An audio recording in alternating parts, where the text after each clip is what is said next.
easy. You take your shoelaces, tie it around your neck, and hang it on anything, and the little girls go and commit suicide. They teach them, you're killing the earth, you're bad. And in many cases, it comes out, the little girls especially, because they show them images of baby animals with their heads cut off. They actually do this, folks, especially in Australia. Then the little 12-year-olds go and kill themselves. And we wonder why children committing suicide is off the charts. They're telling them, you're scum, you're bad, you know, one-child policies, humans are parasites, we must, you know, be eradicated. And James, when I was in college, it didn't matter what class I was in. That's all they would... I mean, it could be a math class, and they would stop once a week and say, you know, there's too many people. You know, we've got to reduce them. I mean, this is their cult. And I agree with you that they're well entrenched. It's their entire agenda of the collectivists. They're not going away. They cold-bloodedly know it's about neo-serfdom and feudalism, not about the earth. But the issue is, when I say we've blown up their Death Star, the tide has turned. People now know what this is, and it is a long war, but... They're looking and acting scared, is my point. I agree with that. I agree with that totally. The problem is that they are a very shifty, cunning opposition. And you notice how, as the whole global warming thing is dying, now that, you know, the IPCC has been exposed as a bunch of charlatans lying, distorting the data and so on, what's happening now is that they're shifting their ground, so that now they're talking about this thing called biodiversity. You know, hey, forget all that stuff we were telling you about global warming. You know, forget we said that. Now we've got to have the UN stepping in and businesses being controlled and fishermen not being allowed to fish and so on because of biodiversity.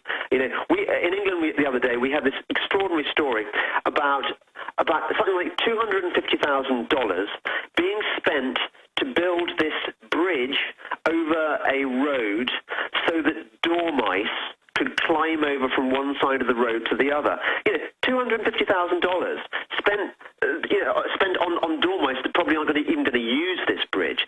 This is the new green movement in action, and they are never going to give up. They are always going to find new ways of imposing their taxation, their control on us free people. I mean, ultimately, as you know and I know, Alex, this comes down to liberty. It's a question of who should decide our lives. Should it be unelected bureaucrats, or should it be us?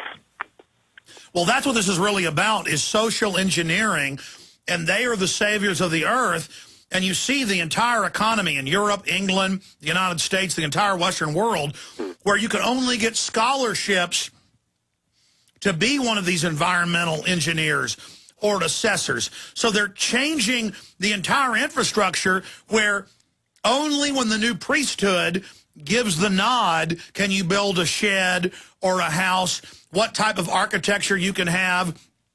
Germany saying no single-family dwellings because the family's bad by 2020. Yeah. It is a total surveillance tyranny where the new environmental cult rules everything.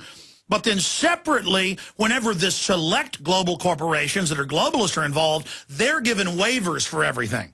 Well, if you ask most people, ask the person in the street what Agenda 21 was, most of them would not know what you were talking about. And yet, Agenda 21 of the United Nations is probably the single most dangerous piece of legislation in the world today.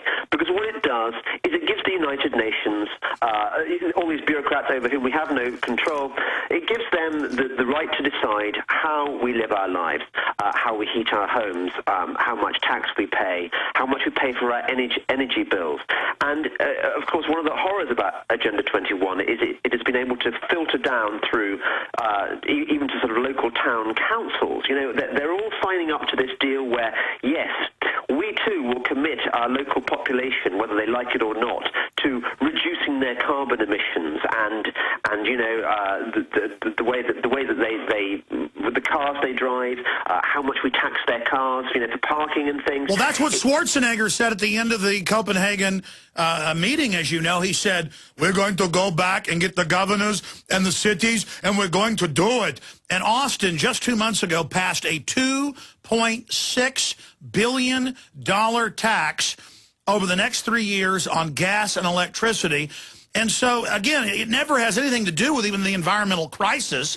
It's you will give our local environmental mafia contractor $1 million to build a thing for mice or for turtles, or you will, give $200,000 to them, or you will now pay more to some multinational corporation. That's why the big mega corporations have financed this, and that's their Achilles heel. If we attack these fraudsters through, you're a bunch of idiot environmental cultists, they'll win. But if we point out they're bankrolled by the Rockefeller Foundation, by the ultra-rich, to create a global monopoly, then we can defeat them. Yes, well, I mean, it's good that the market has helped destroy their carbon fraud. I mean, it's fantastic that the price of CO2 on the Chicago Carbon Exchange fell from $7 a ton to 10 cents a ton, and the Chicago Climate Exchange, which of course was founded by Al Gore and Goldman Sachs, among others, has essentially collapsed. That's the good news. The bad news, of course, is that by the time it did collapse, Al Gore had made his money and sold out to somebody else. This is the problem. Al Gore and his cronies are parasites. They are leeching off the backs of ordinary people and pretending to be caring, holier than thou, the people that we should look up to. You're absolutely right. I mean, the slobbering sex poodle, as I think he was called in those in the police reports by that poor woman, the masseurs that he tried to get his... Well, now there's a bunch of women. Reportedly, this is what he does. Oh, really? So he is the Tiger Woods of the environmental movement. Yeah, but at least Tiger was paying them and they were willing. They were actually whores. Yeah. With Gore, it appears, like a lot of psychopaths, he likes to get some older woman in there and then freak them out. So here we go again. James Lee equals Al Gore equals the Unabomber. There is not a cigarette papers. I think it's an interesting fact that so many of the people who parade their green virtuousness are, in their private lives, slightly despicable, cruddy people. There was a famous experiment, I don't know whether you remember, conducted by some Canadian academics, where they tested these students, and some of them had bought green products, and some of them hadn't bought green products in a supermarket.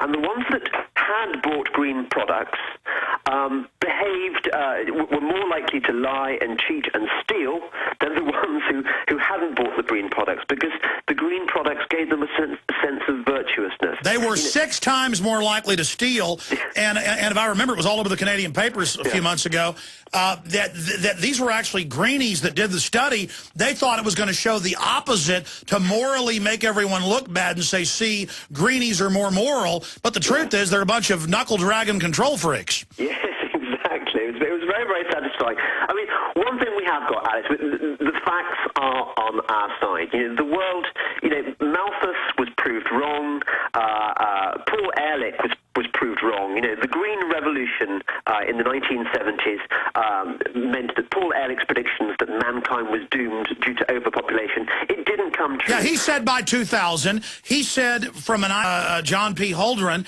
but they don't care how many times they're wrong. They just reinvent some new crisis, which they're going to save us from if we just give them trillions in money. Yep, that's absolutely it. It's a sort of global elite who are trying to keep the money for themselves and trying even to decide, population levels. It's deeply sinister, and it's amazing how few people are aware of the connections. All these people are in it together. Well, I mean, you talk about Malthus. He was disproven when he said in 1750-something that Britain would totally collapse within 50 years.